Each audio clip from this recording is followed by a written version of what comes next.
Y'all, this is kind of bizarre to have two shootings in one weekend, and both of them are war veterans. Now, the one in North Carolina apparently had PTSD, so he must have been a combat veteran.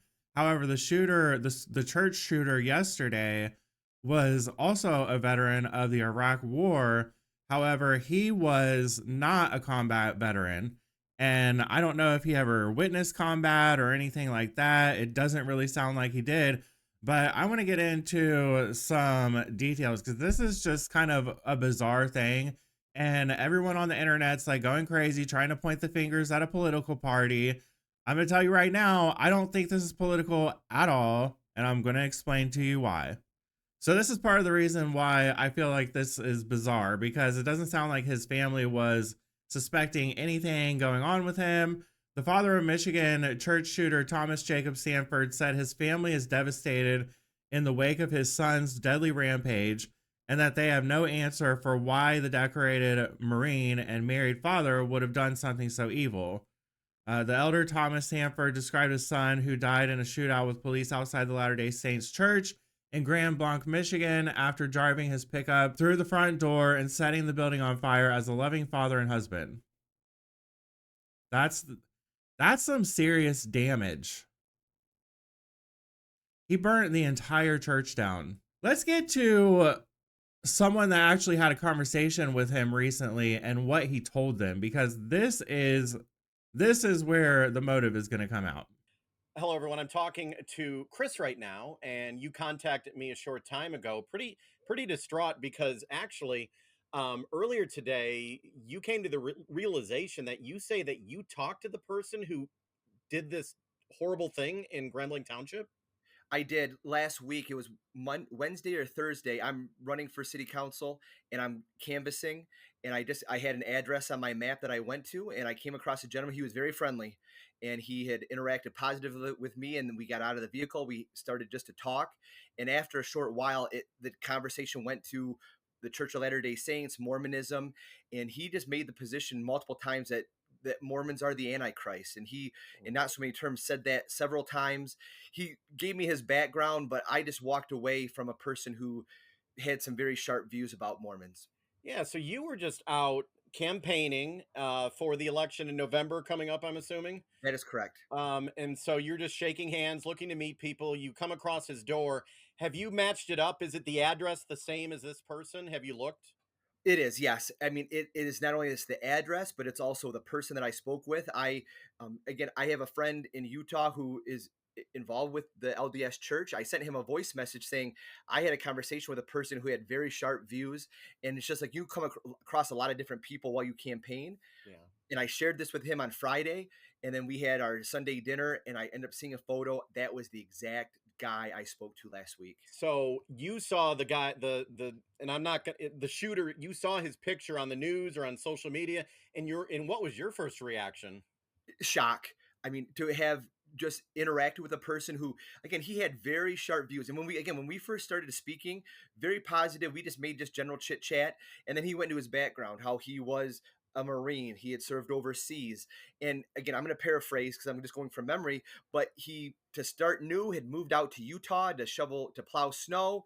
He then began a relationship with a woman who was in the LDS church, and then in not so many, when the conversation changed to tattoos, which he had a lot of, and how he had to have all his tattoos removed in order to be, in for certain religious ceremonies. Mm. And it was just a piece where I was very careful how I answered, because it's one of those things where I did not know what response was going to be acceptable to him. And so it was a case of like, I just wanted to get off the door and away from him.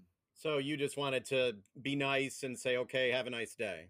Exactly, and just try to do it the easiest way possible while kind of just walking, one step at a time. And again, when I first started, my daughter was with me. She was in the car because we're, driving from house to house. He was very nice. I mean, he was extremely nice.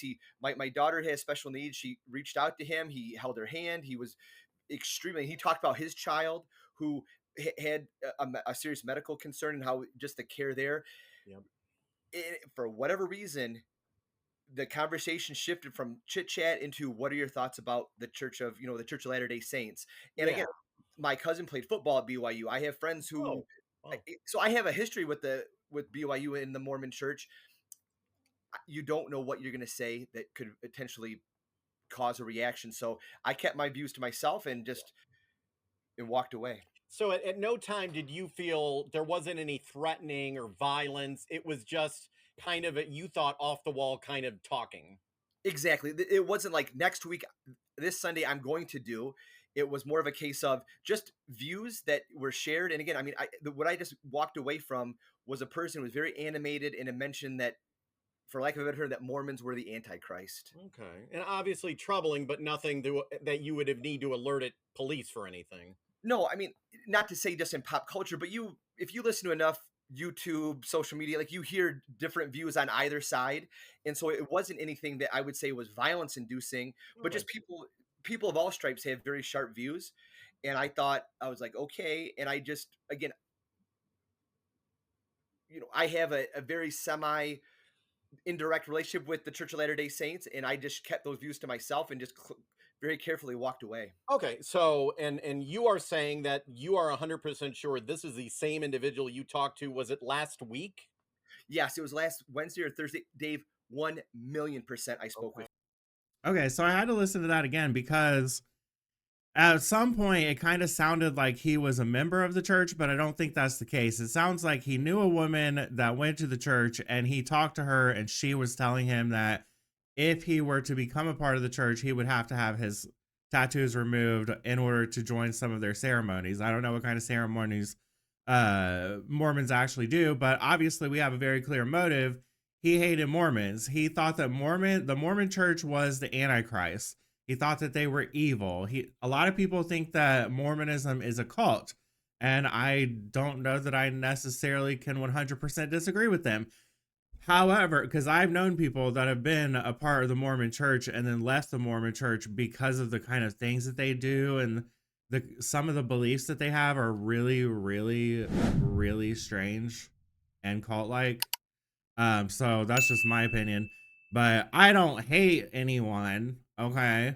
I'm not gonna go hurt people like this crazy man.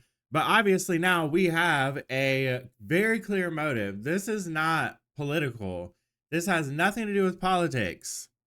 No matter how much crazy things that people say, like Bullhorn Betty on here, we're learning the shooter of the church in Michigan has been a Trump hater since 2015. More left-wing violence, blah, blah, blah. That's his name. I'm not going to keep saying his name. So there is a Trump ban sign right here in front of his garage or shed or whatever this is, on top of a stop sign. And some people believe that this is supposed to symbolize stop Trump and Vance, but he could have also just put the sign up there. You never really know. But apparently he hated Donald Trump. I don't really know. I know that his mom disowned him. There's like a Facebook post that someone found, and his mom is explaining that he wasn't behaving like the side that he was a part of, which I don't really know what that means. She didn't really explain, but she disowned him. She didn't want to talk to him anymore because he would start conversations with her and be confrontational and not really reach any type of solution or wrap his head around things in a realistic way. Even though his father did describe him as a loving father and husband. This is another thing that's going around as well. You just can't trust anybody on the internet anymore. You just can't trust anyone. Apparently, Eric Swalwell got caught photoshopping a picture and adding a Trump emblem to his shirt, which you can see the very clear plain camo shirt right here. And then over here is the photoshopped part. That's ridiculous. Like, Eric Swalwell needs to calm it down. He needs to just stop. He's acting retarded. He's making himself look completely corrupt and completely ridiculous. Here's another piece to the story that is also quite bizarre. What's happened? 4 people are dead. 8 others are injured. Today, we saw a person in a red vehicle drive through this barricade on the other side here. You can see they've added these hardened barriers in place now after that happened. A man was arrested. Photos appear to show what looks like a long gun inside of the front seat of that vehicle. We know that person, a 21-year-old, is under arrest. Not sure just yet on the charges that he is facing. Investigators still working to determine this motive. We know ATF is bringing in a team of renowned specialists to work on this case. That church still being searched through, combed through by those investigators. We know that the FBI is continuing on in their investigation, and we do have it confirmed now that 3 improvised explosive devices were found here, Omar. So it's really bizarre that somebody drove through the barricade into the scene. I don't understand, like, what was the purpose of that? Why did you have a gun? Were you going to shoot somebody? Were you going to shoot police officers? What exactly were you doing? So I'll follow up on that and see what exactly was going on there. I don't know. Maybe they were drunk or on drugs or something. Who even knows? So a lot of people online are pointing the fingers at political parties and arguing with each other, looking pretty childish in my opinion, because this was obviously not politically motivated. This was religiously motivated. And who knows? This man might have had like some type of a psychotic break or something. We don't even know. But I ended up making a post on Facebook and not really like targeting anyone in particular because I wanted to address the situation. And I also understand what's going through people's minds because I have common sense. So I'm just going to read what I posted on Facebook because I can't remember it word for word, but I think that it's a pretty good explanation of me wrapping my head around this and me trying to help other people wrap their heads around this and understand the difference between political violence and other violence, standalone events. So I said, yesterday's attack on Christians was horrible. He may have been a Trump supporter, and if he was a Democrat, that also doesn't matter in this case. No Republicans are calling for violence against Christians or to stop Christians at all costs. People really need to be able to understand motives and understand things in general, really. I mean, really. Come on, people. The left will feel like they have the gotcha moment, already started seeing it. We condemn violence. We don't make excuses for it or incite it, but we also try to understand facts and reality. I know an immediate thought that comes to mind naturally is, it doesn't matter, the violence just needs to stop. Well, it does matter because you have to look for patterns and connect theories to those patterns if you're to find a solution. In the other recent cases, there is a very clear pattern that points to a solution, which is Democrat politicians need to stop dehumanizing the right by calling us Nazis and fascists and telling their constituents to go out and fight and end this administration at all costs. There is no pattern with this incident. There are no Republicans or anyone in the public eye telling people that Mormons are the Antichrist, which is what he believed, and to go out and stop them at all costs. This is an isolated event. So to say both sides this and that is simply pointless and doesn't make sense. Thank you for attending my TED Talk. Thank you for attending my TED Talk. That's exactly how I feel. You can't not pay attention to this because you can't not connect the dots. If it is political violence, we need to know why. If it's not, then we shouldn't be treating it as political violence and saying both sides this and that, because that's just pointless. It's not, you're not saying anything. You're not solving anything. You're not trying to find a solution. That's my problem with society as a whole. People do not try to find any type of solutions at all. They just want to point fingers and blame other people for their problems and never figure out, like, get to the bottom of anything.